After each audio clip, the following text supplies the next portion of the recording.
Eu acho que assim, a primeira coisa pra gente conversar sobre espírito é justamente a gente... É aquilo que a gente fez também no nosso programa sobre serial killer, né? A gente tentou encontrar uma base fundamental pro cinema de espírito, do cinema de serial killer, no Psicose. Mas evidentemente que a gente vai ver na história do cinema anteriormente a Psicose e outros filmes de serial killer. Mas Psicose foi um pilar fundamental para a construção desse subgênero de terror.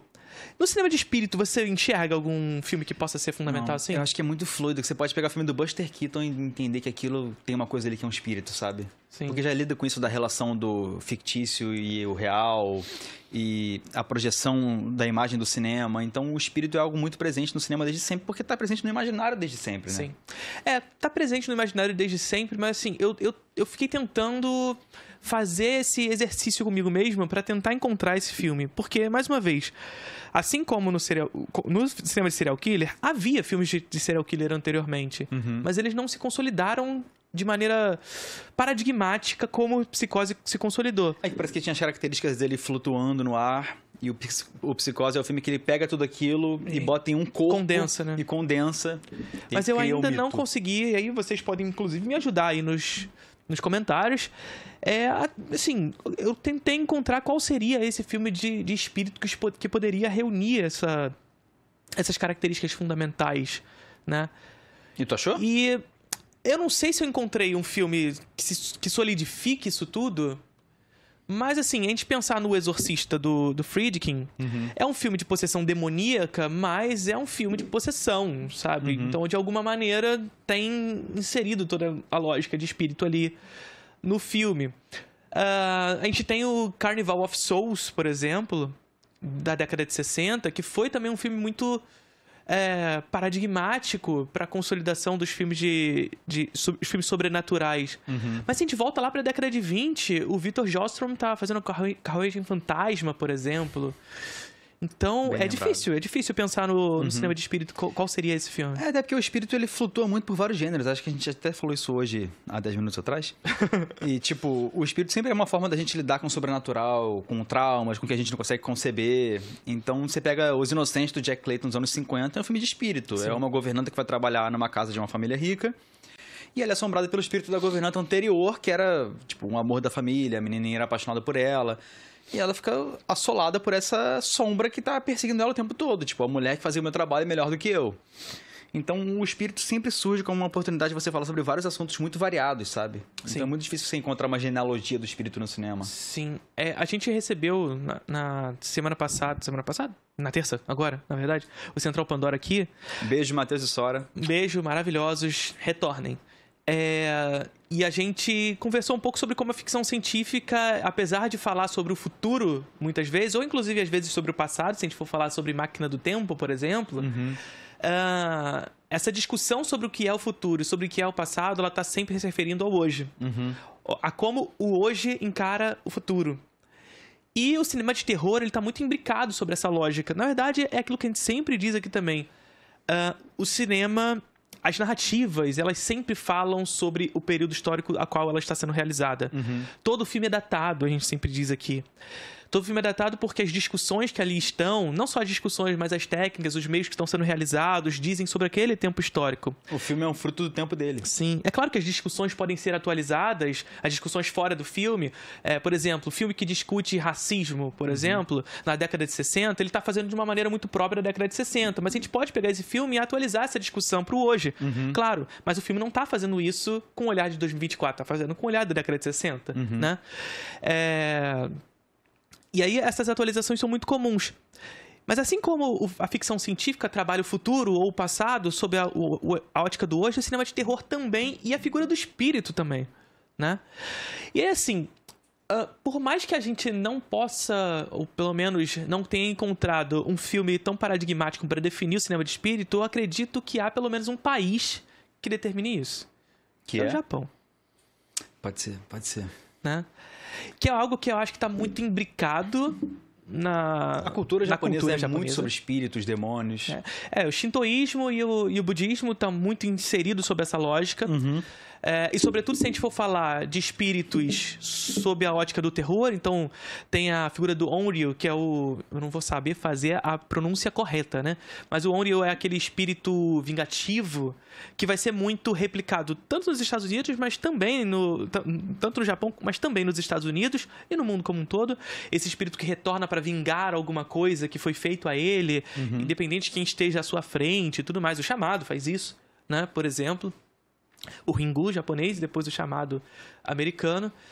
Mas é algo que está muito presente na cultura japonesa. É claro, na cultura mundial, mas o Japão eu acho que cria algumas noções, alguns paradigmas que vão definir um tanto o que vai ser esse cinema de espírito, sobretudo no cinema de terror. Até porque o cinema japonês ele tem muitos filmes que são sobre contos antigos do Japão, de séculos anteriores. Por exemplo, eu vi semana passada, ou nessa, um chamado Fantasma de Yotsuya, alguma coisa assim. E depois a gente bota na lista, vocês vão saber o nome. E é um filme que é um conto muito antigo do Japão sobre um samurai, que ele era casado e tinha um filho. Só que ele tinha a possibilidade de casar com outra mulher e ter muito poder, e ter ascensão social, e dinheiro, etc. E ele, pra ter essa família nova, ele decide matar a família dele. Sim. E a mulher morre, envenenada, e ela volta pra se vingar. E é um puta filme de espírito foda pra caralho, sabe? Que é a figura 59, eu acho. É a figura do Onryo, que é um pouco do que faz o Ju-On, né? O sim, grito. Sim, a versão japonesa. Eu não lembro muito da versão americana, então não posso nem opinar sobre ela. Eu nem vi a americana, por falar a eu vi, mas eu vi há muito tempo atrás, porque fez muito sucesso ali nos anos 2000, os Ju-On, né? O japonês, e acabou... Muitos desses filmes que fizeram sucesso sobre espíritos no Japão passam a ser replicados e refeitos nos Estados Unidos. Ainda mais depois do sucesso do Ringu, né? Que é o chamado. Principalmente.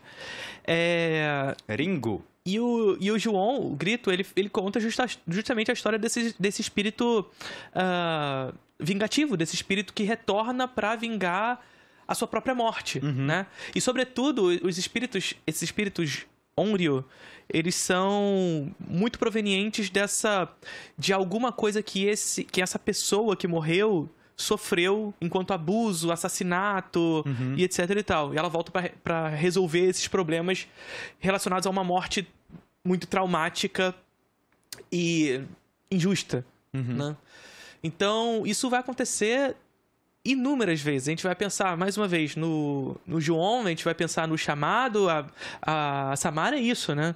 A Samara é essa personagem que vai ser jogada no poço e ela vai retornar... Principalmente no japonês, né? É muito mais focado nessa parada da família do interior, que aconteceu alguma merda e sacrificaram uma menina. Sim. O americano não é tanto nisso, mas o japonês é muito focado nisso.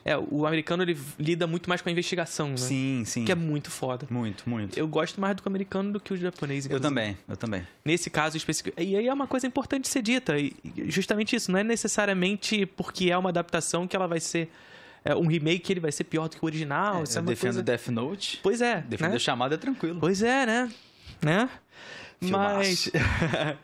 Mas eu acho que isso é muito interessante, a gente perceber como o espírito ele está imbricado dentro da geografia e do tempo, né? E como a representação desses espíritos vai estar relacionado com os medos provenientes daquele tempo histórico. Né? E no Japão, isso vai ser muito importante, sobretudo esses espíritos vingativos, porque, primeiro, eles vão se vingar de traumas que eles sofreram individualmente, mas também são espíritos, especificamente, no caso do Ringu, no caso do Ju-On, no caso de muitos desses filmes japoneses que vão se utilizar desses espíritos, Kuroneko, do Kaneto Shindo, até mesmo o do Kenji Mizoguchi, que você adora, o Conto da Lua Vaga. Eu adoro, não, eu amo. Que não é um filme de terror, mas é um filme dramático, mas também de espírito, e também num espírito vingativo, que trata muito dos traumas do passado, das cicatrizes do passado, que é uma característica muito fundamental do Japão, sobretudo por conta das bombas. Né? Então, veja, a gente está falando de um país que está muito imbricado historicamente por essas cicatrizes do passado, que precisam ser fechadas, e que precisam ser, aspas, corrigidas para que não haja necessidade de uma vingança, tal como um espírito Onryo, que retorna para resolver essas cicatrizes. Muitas vezes no cinema japonês o fantasma é quase um deus ex machina. Ele chega para resolver alguma coisa pendente que ninguém mais vai resolver, senão um ser sobrenatural, que não tá no plano físico, que não depende disso, não tem não tem contas a pagar no mundo físico, sabe? E muitas vezes ao acaso, porque as pessoas, elas não necessariamente estão envolvidas com aquela história, elas simplesmente são postas naquela condição. No próprio o fantasma aparece meio que do nada. Sim, e faz o rapaz se apaixonar por ela e se vingar por isso, né? Então, o próprio Onibaba também não é exatamente um filme de espírito, mas de alguma maneira. O espírito não tá ali de fato como o grito, como o chamado,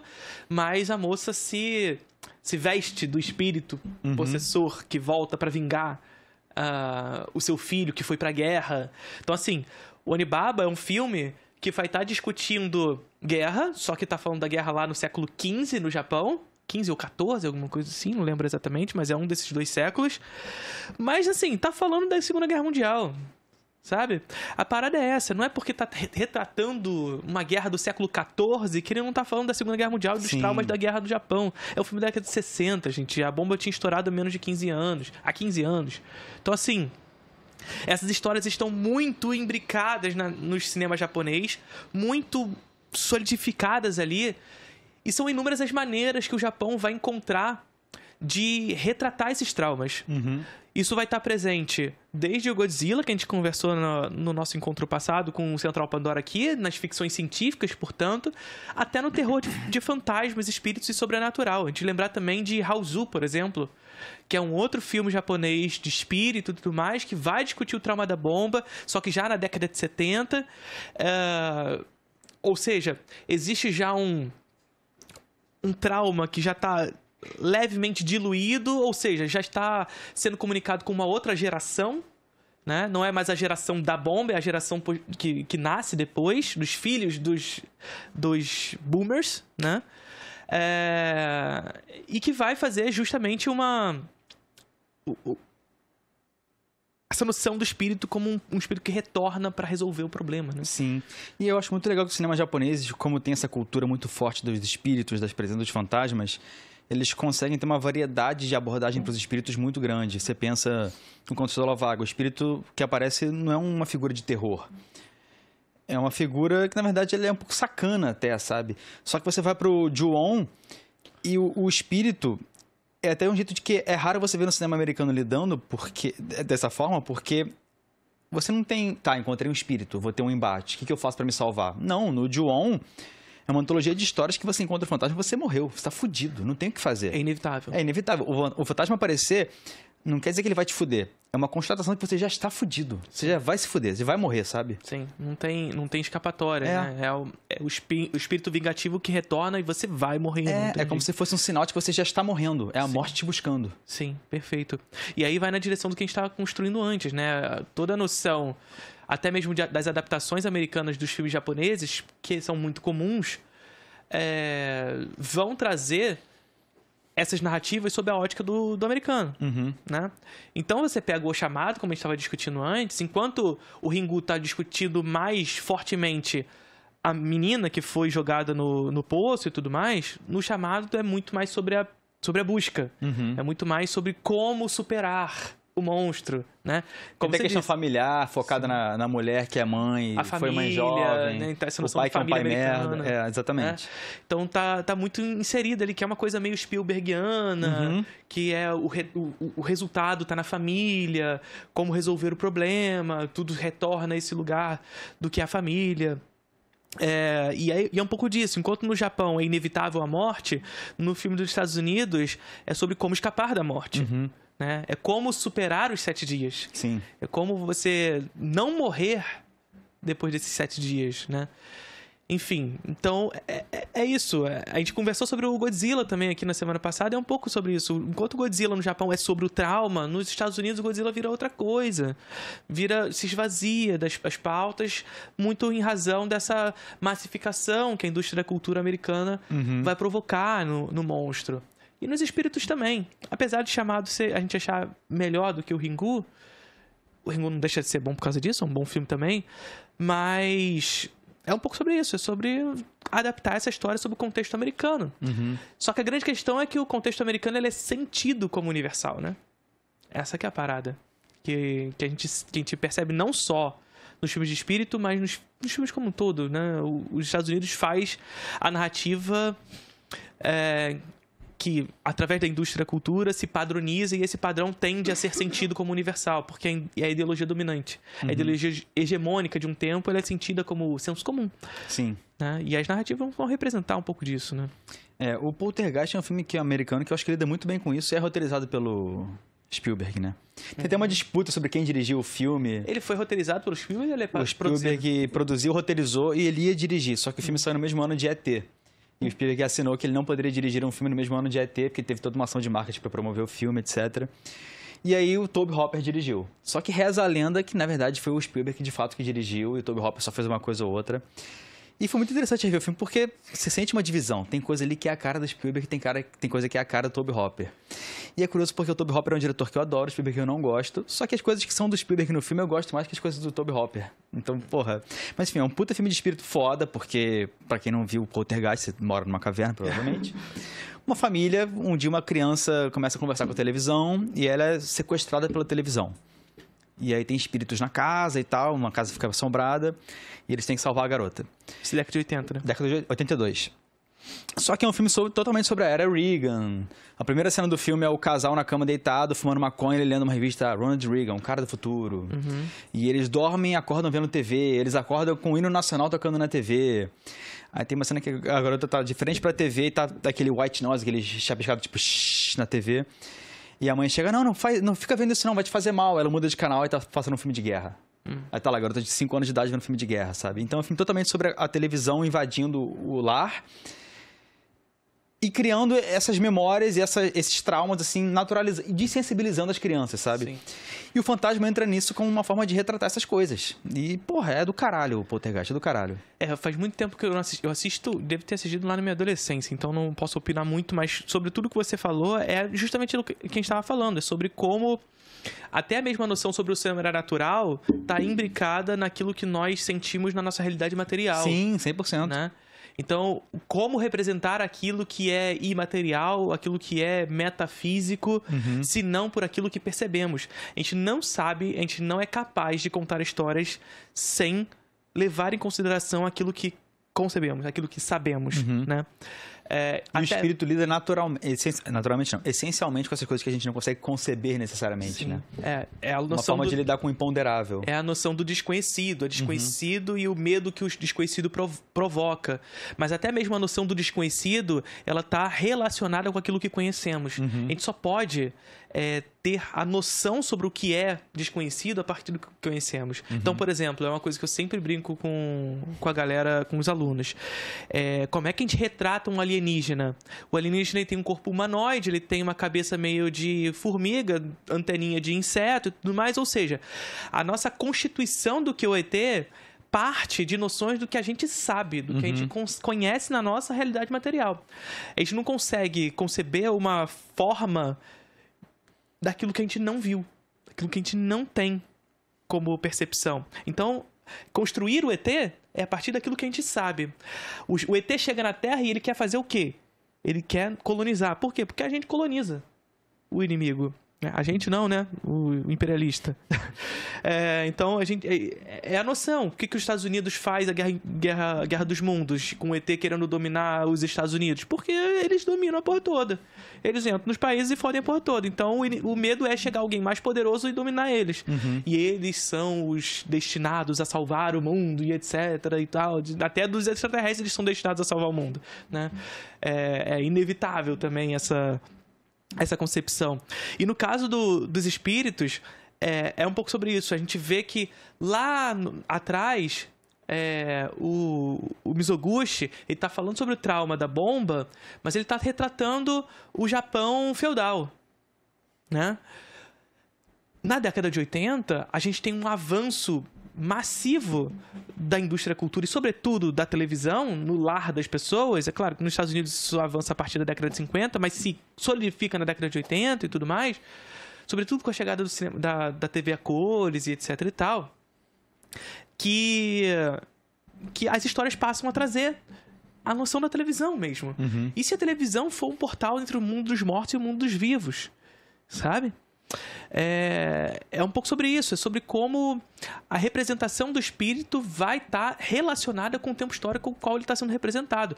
O chamado é um pouco sobre isso também. A gente está no período das VHS, né? Pô, então, e se alguém fez uma fita amaldiçoada? E a gente vai colocar essa fita amaldiçoada e você vai ver essa maldição e depois de 7 dias você vai receber um telefonema que você vai morrer. Tá ligado?